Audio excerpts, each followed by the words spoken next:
You're in the kitchen. Welcome to another edition of Kitchen Conversation. Today we have, first of all, I want to start off with a sponsor because we always forget our sponsor. Today, sponsored by Fat Tire, New Belgium Breweries, Fat Tire Beer, new formula. Check it out. It is actually incredibly delicious and cool refreshing. shirts too. And good with pickleball. Good swag. If you ever see Irina Tereshchenko is always wearing some good sweatbands and other swag that they have. But yeah, check them out. New Belgium Breweries, Fat Tire. Thank you. We have Federico Staksrud today, who coming off of an epic defeat of the GOAT.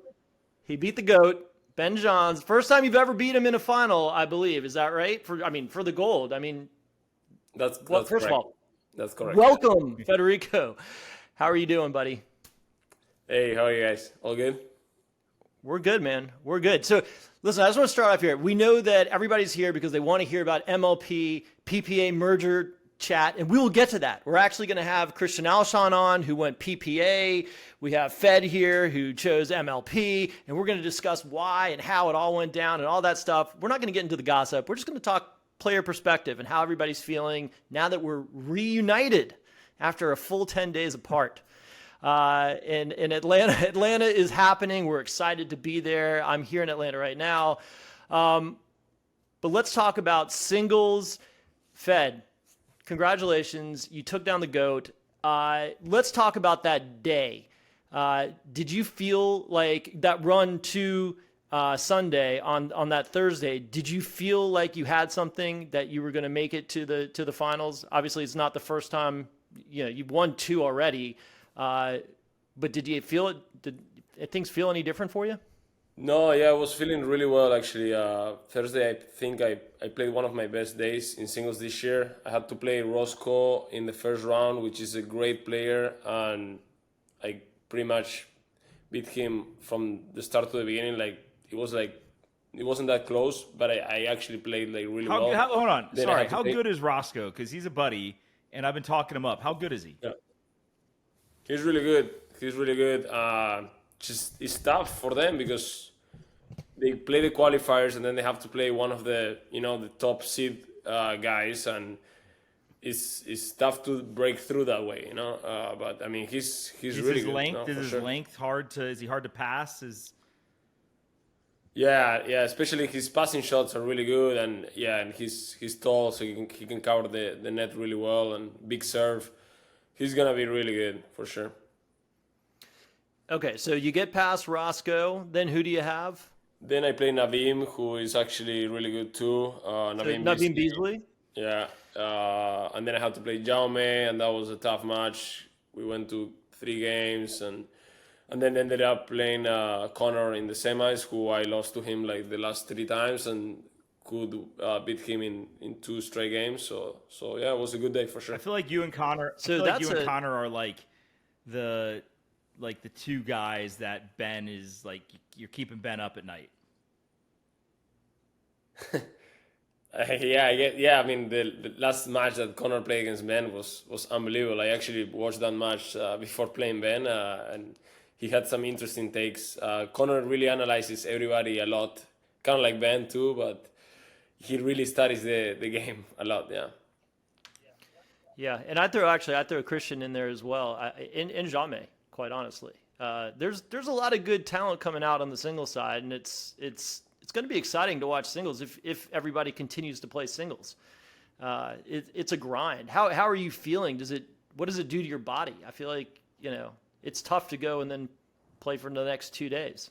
Yeah, it's tough when it's back-to-back tournaments, especially, But honestly, when we have a week off and then play another tournament, I'm fine with that. But yeah, when it's back-to-back, then it starts being really hard. I remember when I played Ben last time in the final, I was in Seattle, and I had played Denver, then Beer City, then Seattle, and I was in the men's doubles final that same day, and I knew I had no chance coming into that match. I was toasted, and yeah, I don't know. I really don't know how Ben does it. To win 3 finals in the same day is just unbelievable. It's insane. Yeah. It really is. He's a machine.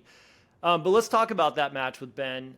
Sunday, comes. This was the last match of the day, so you had to wait a long time before you got to play. You had an obviously a very disappointing doubles against Ben and Colin the day before, right? Yep. And that was, you guys had match point a couple of times, is that right? Yeah, we had one match point. Yeah, it was crazy. One match point. Okay, yeah, I think it was 10-7. Epic battle. We posted that in the kitchen. 117 shot point. Yeah. Which everyone said was boring.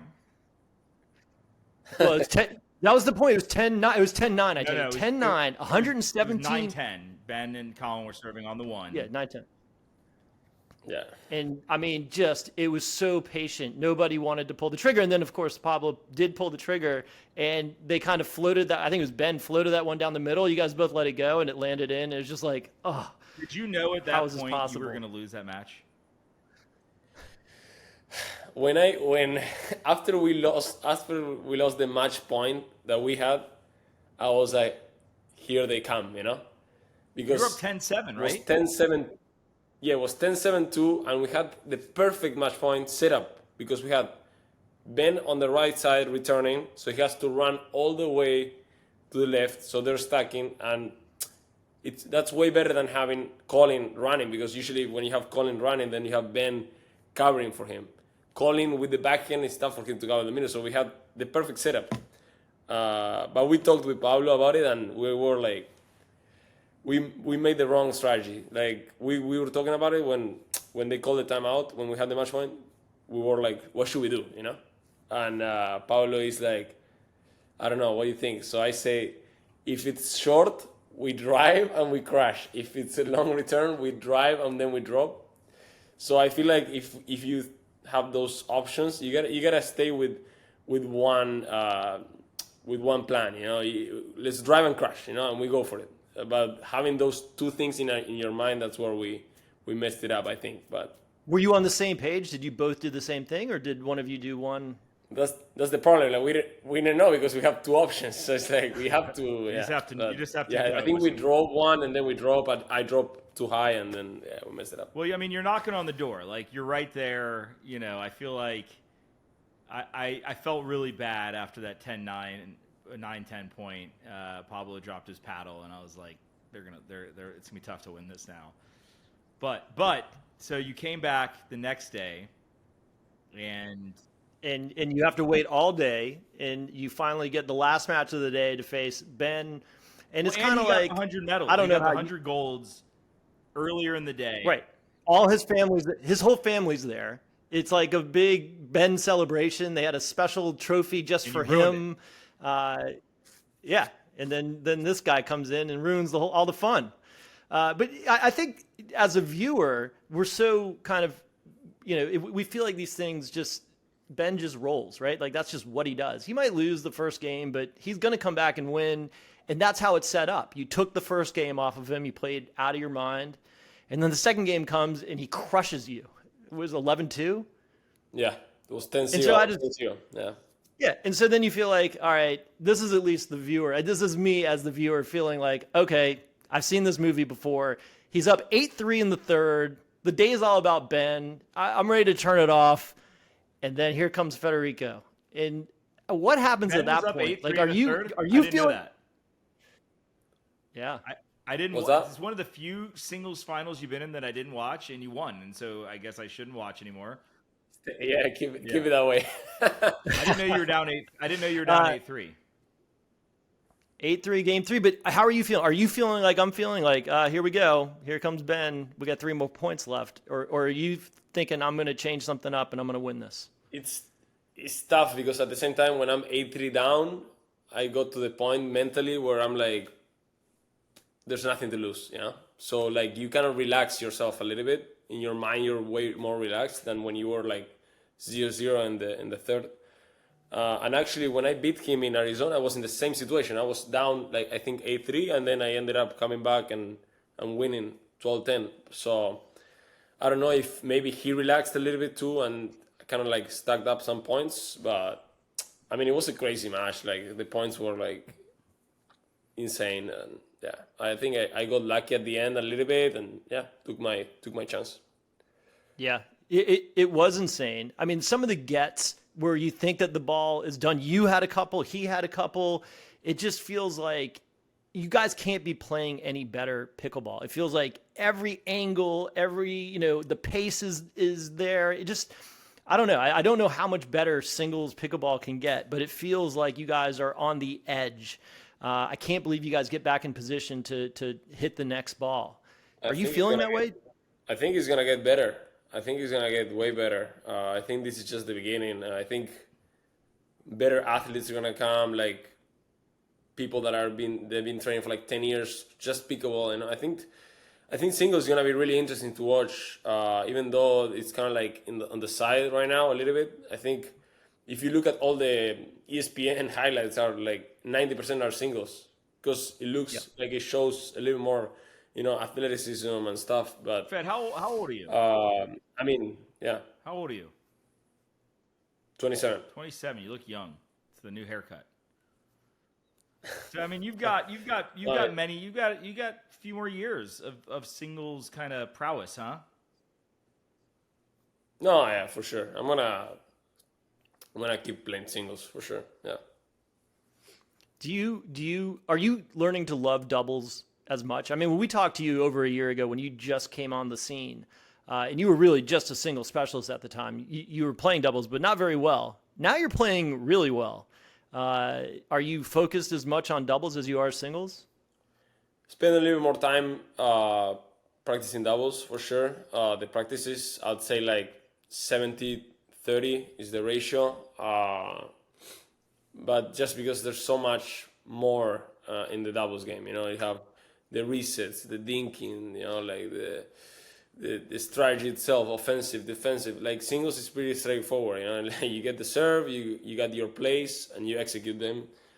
You hope for the best, but and then there's like a lot of strategy on each player. But doubles, I feel like you have to develop so many things that takes you more time, and that's why from tennis to pickleball the transition is slower. But so on the singles game, we haven't seen a lot of like the guys like a Frank Anthony Davis who played a very cat and mouse type of game, which was probably the more traditional style of singles until maybe paddle technology improved and more tennis guys came over.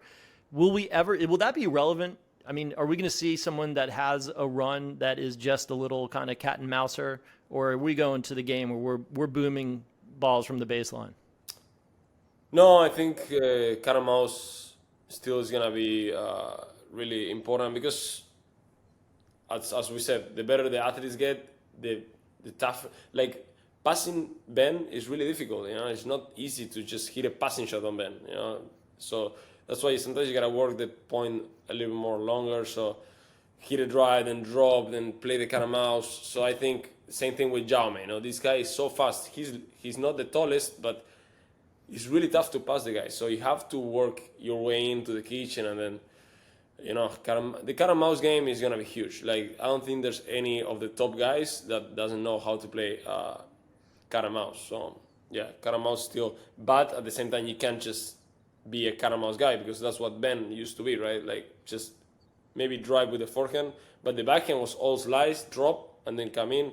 Now he changed that completely. How do you feel about being on tour next year with Jack Sock?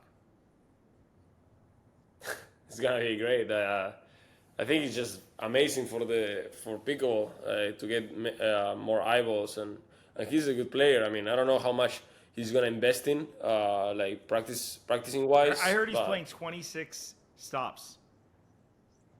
26 stops. That's what I heard. So that's like full schedule, I guess. Yeah. And how do you feel about Jeannie Bouchard being on tour?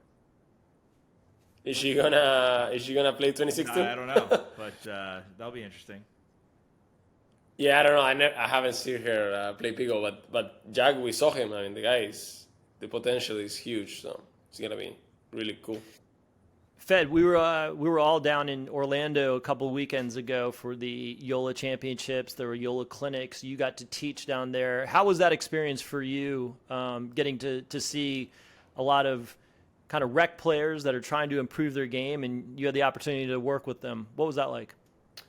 No, it's awesome. I mean, just the improvement from that clinic from last year to this year, just last year we were just playing in concrete, and now we had like I don't know how many courts, like I would say 15 courts, like all with the pick and roll and just looking nicer. We had like a little stadium. I mean, the the exciting on the players was amazing. It's just a good time to be all around the whole time. Yeah. And that's a pretty good stable of players. It's no joke when you walk in there and you got Ben and Leia and Anna Bright, yourself. Yeah, Colin, And right? then you Colin, and then you had like and Rachel Recker, Zach Taylor, Johnny Goldberg. I mean, it was pretty deep. yeah. Rachel Rohrbacher was there. She's not even a Yola player. And what about that? What about that? Chuck What Taylor, about yeah. the young? What was that kid's name who played? Chase. Brotman. He's good. He's good. He is good. He looks the part. Yeah, he has a nice technique. We were playing some reg games with him. He's gonna be an interesting player for sure. I posted the point he got against you. I'm sure you appreciated that. Yeah, thank you. You're welcome. Hey, it was boring to put all the ones where you're beating everyone else. It's Like a big deal. 95% of the points that you guys post, I lose, but they're good points. What I do? There's two shots that I want to run back. I want to run back the skyhook from the Masters. So That got a lot of comments. That did well. So let's post that again. And then your shot against Ben. God, where was it? Where you did like the Daniel De La Rosa kind of version?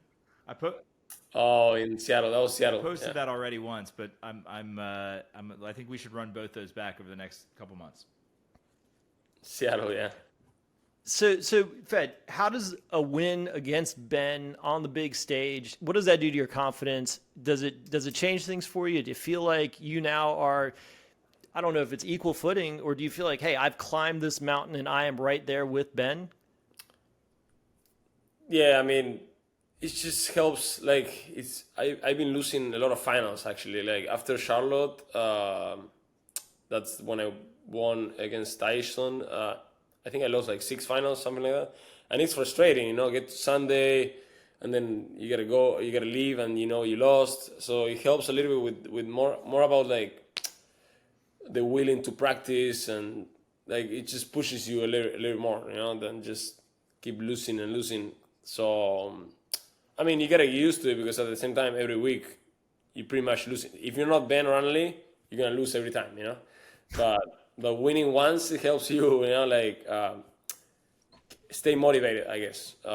So it's just more about that, like the confidence. I know in my head, I know I'm a good player and I can beat anyone in a given day, but it's more about like keep working and the discipline and stuff. Yeah, I mean, well, do you ever step back and think how far you've come in such a short amount of time? Because you're less than 2 years into your pickleball career, and you have, I think, the second most wins as a male singles player on the PPA Tour. That's pretty amazing. Yeah, I've been playing a lot this year, but I don't know. It's a lot of hard work too. I mean, we practice 4 hours a day, every day. We go to the gym. It's not like we're not taking it as a hobby. So I think that's really important. I think that's what these new contracts are going to help. People are going to take this as a full-time sport, and the level of game is going to elevate a lot. And I think that's what I did when I quit my job. I don't even remember when it was. I think it was last year. I just decided to take this 100% seriously, and it's paying off. I hope it still pays off longer. But So yeah. let's And have you hired a trainer, or are you beyond just practicing your actual strokes on the court? Are you doing anything off the court? Do you have a dietitian? Do you have a trainer? Yes, I work fitness with Connor. He's the one that works with Catherine. So I do that online with him, and he just helps me out with, like workouts, and I follow them. It's been really helpful, and it helped me. Like last year when I was playing singles tournaments, I was like, after the singles day, I was feeling like sore, and now I'm feeling way better. Like I'm recovering faster, feeling better in the court, and I also feel faster for sure. So let's get into the contracts. Let's get into the tour wars. And You know, I think I think things are going to look way different in terms of players, dedication, time they're putting into their craft.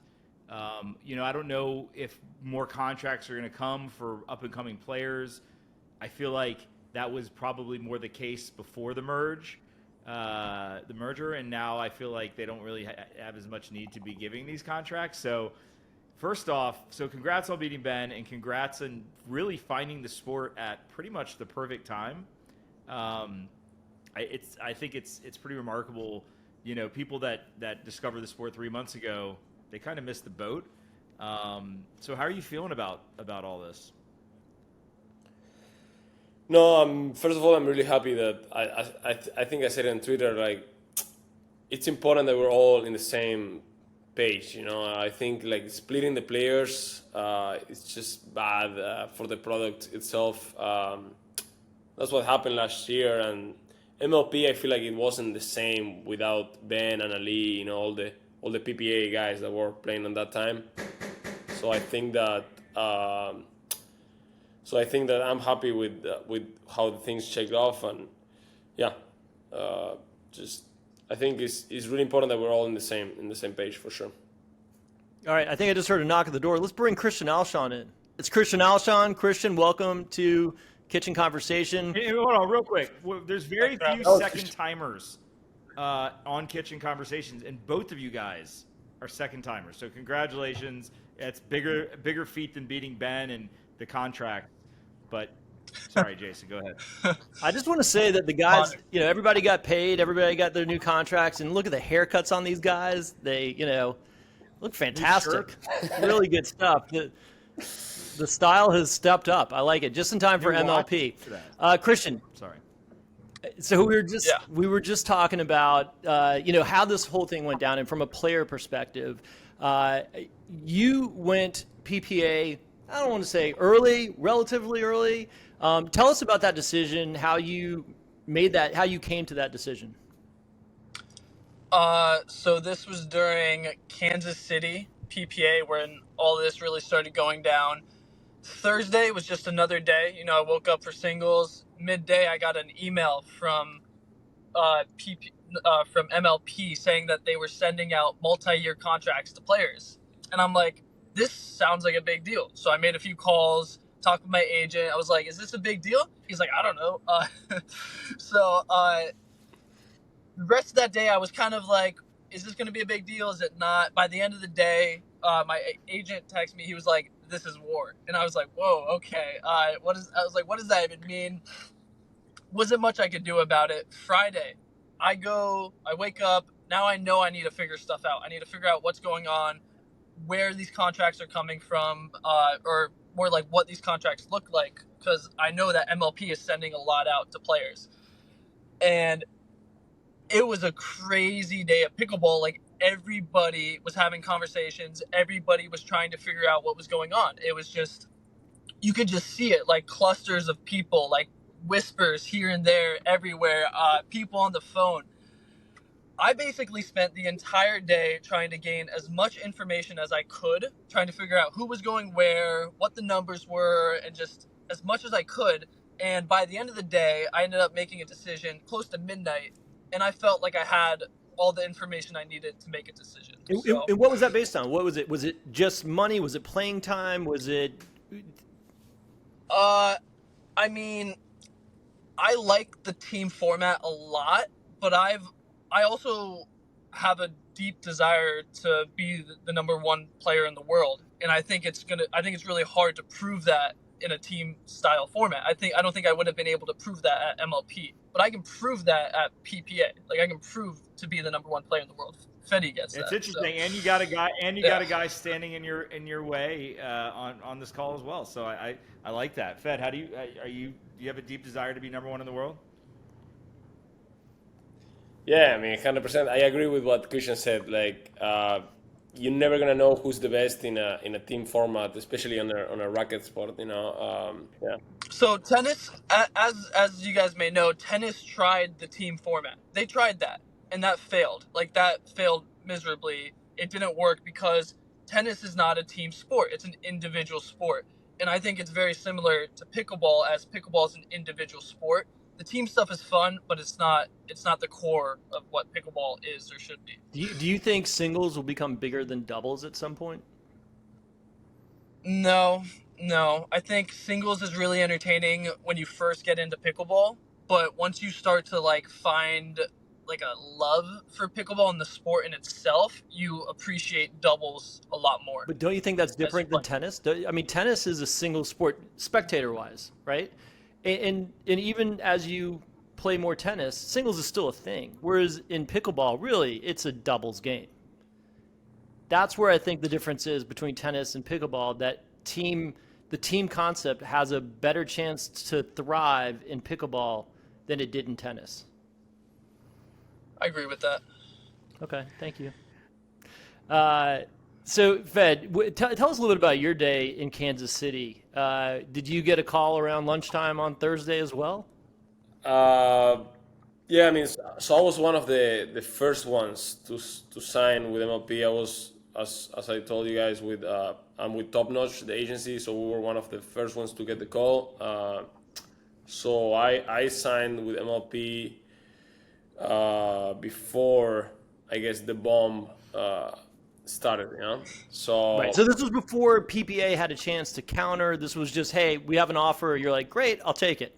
yeah, pretty much. I thought that it was like a really good way to find stability in like 3 years. A good salary, health insurance, vacation days and stuff. So I was like, this is actually really good because I can plan my life, a little more. I can, these days I'm going to practice, these days I'm going to recover. It's a little bit easier for me to just plan my life on those 3 years. And I thought the money was pretty good. So I talked to my agent and decided that was the way to go. And then everything started. Nice.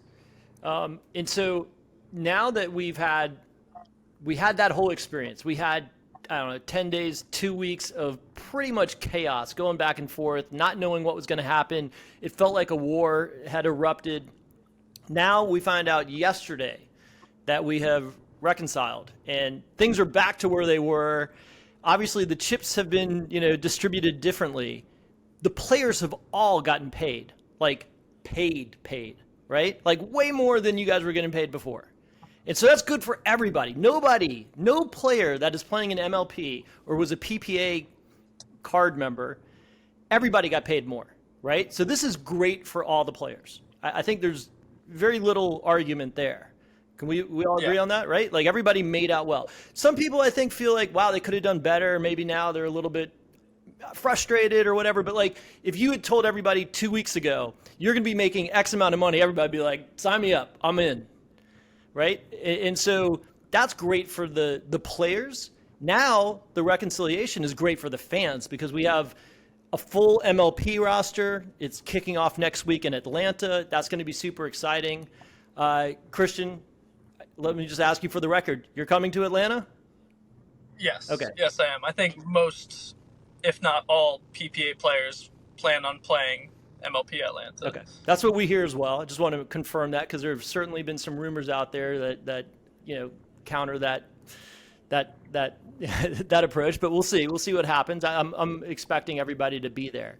How's it going to be when everybody gets back into that same team format? We're all going to be in the same tent. We're all going to be standing next to each other. Are there going to be any hurt feelings? Are people going to have any animosity to one another? Is there going to feel like different camps?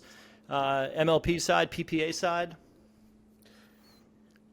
Yeah, I mean, I don't think so. I think, like, as you said, people might think that they sold themselves like a little bit like cheaper than what they could have. But at the end of the day, I really think that in the long run, if you think that your value is more than someone else and you can prove that, in the long run, you're going to earn what you deserve.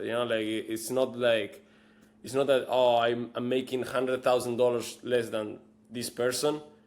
I messed it up for like 3 years. I think that if you can sustain your level, you end up winning what you actually deserve. So I think it's not a big issue what happened. You took that contract very early. You didn't have a counter from PPA. You sounded like you were very appreciative of being offered something that you felt was probably more than fair. Yeah. Tell me a little bit about your approach to that. Obviously, you're coming from Argentina. Argentina's had a really tumultuous ride economically. I know your father's still there, your family's still there. Does that change your approach to finances and getting a contract to play a game that you love? Walk us through that a little bit, because I think you have a unique perspective here. Yeah, no, for sure. Like even being able to do something that I love for a living is already a bless, and now that we're getting actually crazy money, it's just we're lucky. We're really lucky people, athletes. In Argentina, there's literally like my brother, for example, he's an engineer and he can't even save, like he can't invest for his future. He's literally living paycheck by paycheck. So it kind of like opens your mind, when you grew up watching people in the streets, and now you're living in the States, earning high dollar amounts. It's just it really opens your mind for sure.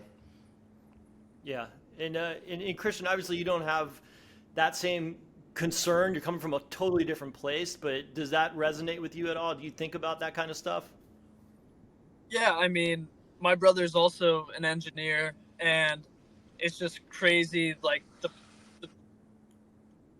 the dollar difference from an engineer to what we're doing. And my brother's smarter than me, so I mean, it's I feel very lucky that, like Fed said, I can invest and kind of secure my future. But your brother's smarter than you, but how's his tweener skills? The guy's marketing skills need some work. That's all I'm gonna say. Yeah, I got that down. That you do. And you're not wearing a shirt very often on these videos I see you posting. And that's all it takes. The dollars keep going up. The shirt keeps coming off. The dollars go up. Tan's getting better too. I watch less of it. All right. That's all. So now that we've reconciled, Atlanta's going to be there. You say no animosity between the two camps. What do you expect for this week in Atlanta? What are you guys looking forward to? Fed, I'll start with you. Okay. No, I think it's gonna be another great MLP event. Everybody's gonna try to win as hard as they can, and I think what it's nice about this event is I see a lot of parity in the teams. I don't see any favorite teams, so that's gonna be really interesting, and really looking forward to it. And have you had a chance to practice with your respective teams? I know that obviously we've had such chaos the last few weeks. A lot of practice sessions were canceled. A lot of trips to to their cities didn't take place. Do you feel like you're prepared? Yeah, it's kind of a weird situation, right? Because we were supposed to practice, but we kind of like paused it because we didn't know if we were gonna have a redraft, if what was gonna happen. So, well, we didn't get a chance to get all together, but. I mean, we all know each other a lot. I'm Tyson, Tyra, Mary. I play with Mary a bunch of times, so I think we should be fine. So I'm getting there Monday night, so I have 3 days to practice with the team, so should be fine. And what about you, Christian? You're playing with Riley. Yeah, my team is Riley, and Jade and Jackie Kawamoto. As far as what I expect, or answering the first question, there was a lot of division in pro pickleball after what happened. I mean, like, players were just very divided. You had simple as that. So I think this is going to be the first tournament where there's going to be some unity, which is what the PPA and MLP were going for when they came together. So I think that will be nice. And, I think the players can start trying to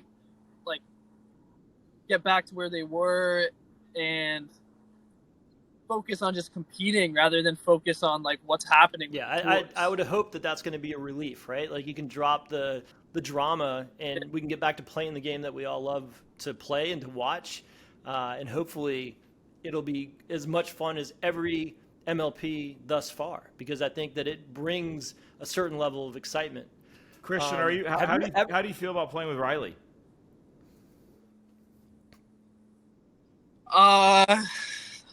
Decent chance I put him on the right side. That's not true. Is he frozen again, Christian?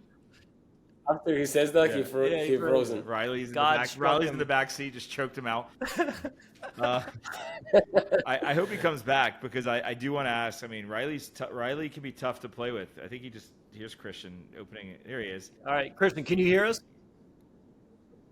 It's overheating. It's like 100 degrees in Florida right now. It's a good thing I have on the a card, backup. So you're gonna put Riley on the right, and then if you fuck up, how are you gonna handle that?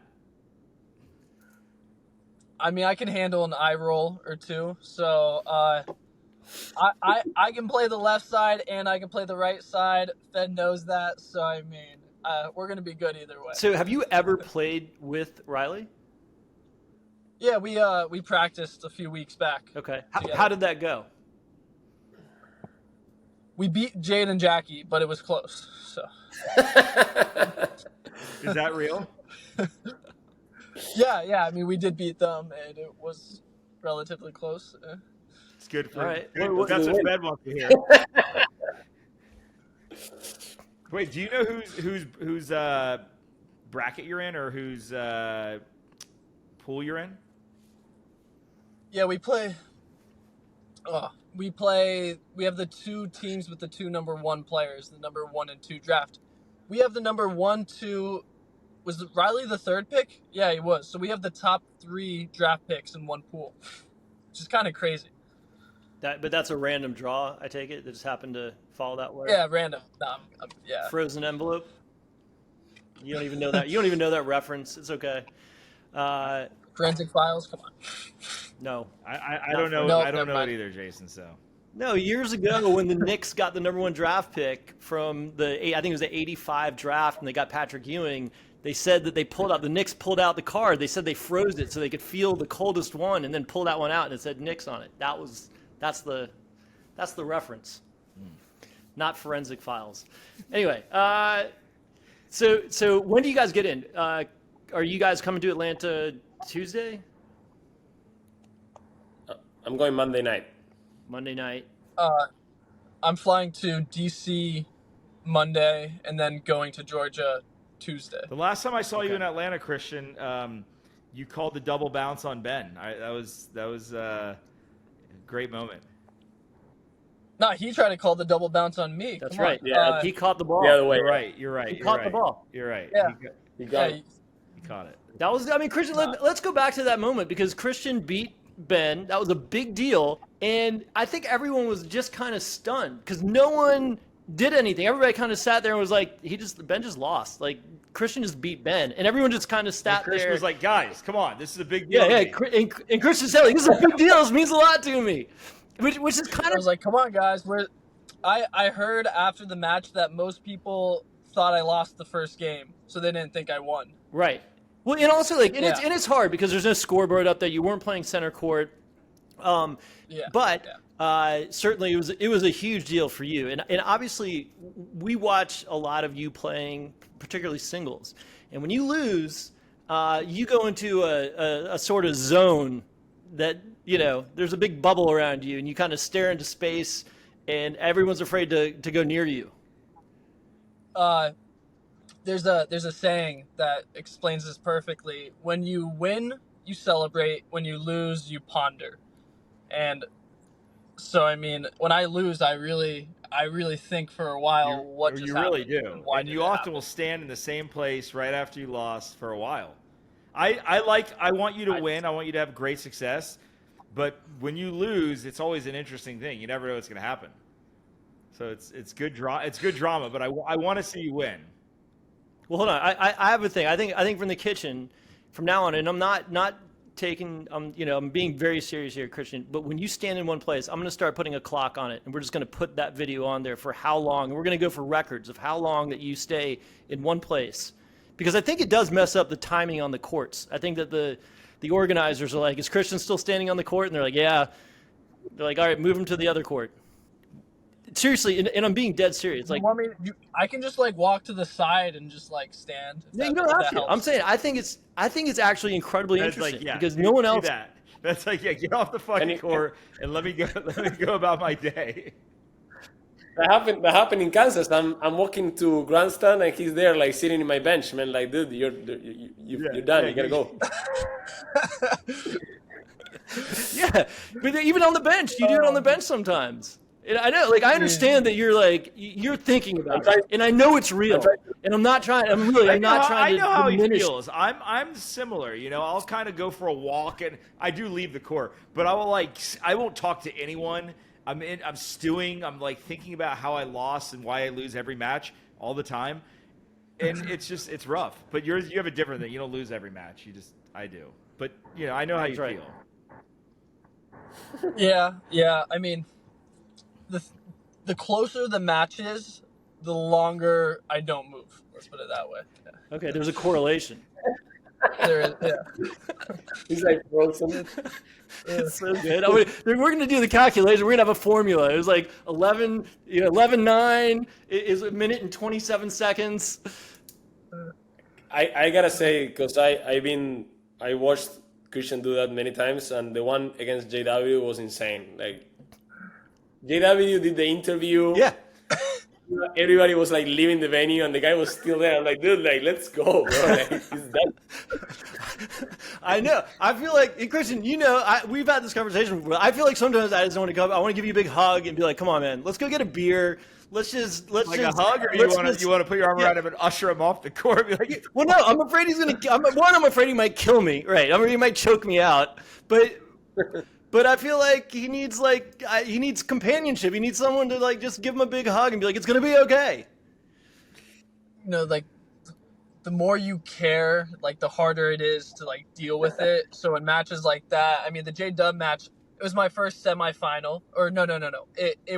It would have been my first final, and I was playing very well. I was breezing through the second game a little bit, or I was playing well. I mean, I thought I was going to win the match, and I think that was the problem. So the closer you get, the harder it is to like lose it. No, I know. I feel for you. I mean, you wear it on your sleeve. Thanks for bringing it back. Yeah. Well, no, I was going to say you wear it on your sleeve, but you don't wear sleeves. That's such a dad joke. It's so bad. Gotta edit that shit out. Jared. All right. Anything else? I feel like we're taking up a lot of your time. You have MLP coming up. Jason, do you have any other questions? You guys have any questions for us?